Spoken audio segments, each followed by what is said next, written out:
ইফতারের পূর্বে আসলে রানটা অনেক ভালো লাগে, তার কারণটা হচ্ছে পুরো শরীরটা থাকে ফ্রি, খুবই পাতলা, হালকা সফট, খালি মন চায় যে আরও স্পিডে দৌড়াই।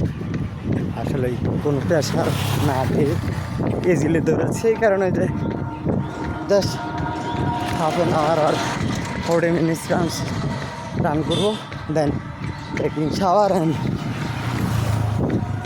ইফতার করে রেস্ট নেব। তো এটা যে কত মজার, কেউ যদি না করে তাহলে সেটা বলে বোঝানো যাবে না।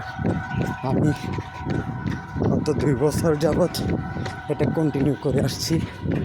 প্রত্যেক রমজানে ইফতারের পূর্বে 20 মিনিট 30 মিনিট যখন যেটুকু সময় পায় তাতে। তো সবাই চেষ্টা করবেন, এটা খুবই কমফোর্ট।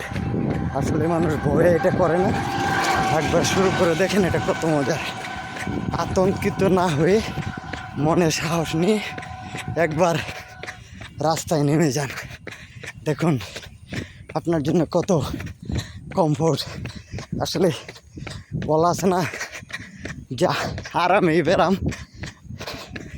তো যত কমফোর্ট জোনে নিজেকে রাখবেন ততই নিজের জন্য ব্যারাম তৈরি করবেন। তো নিজের কমফোর্ট জোন ছেড়ে বেরিয়ে আসুন, সত্যকে মানতে শিখুন ও কঠিন পরিশ্রমী হন। সবাই আমার জন্যে দোয়া করবেন, আমার পরিবার, আত্মীয় স্বজন, সমাজ ও দেশের জন্য কিছু ব্যতিক্রম ধর্মী করার তৌফিক দান করুক। আমিও আমার পরিবার, সমাজ, সবাইকে। ভালো থাকবেন, সুস্থ থাকবেন, আল্লাহ হাফেজ। কিছু প্রকৃতি দেখুন, যে এরিয়ায় এটা রান করি, এটা হচ্ছে পিরোজআলী, এটাকে বলে পিরোজআলী। এরিয়ার যে গ্রামের ইয়েটা, প্রতি বছর এই রোডটাই সবচেয়ে বেশি রান করা হয়।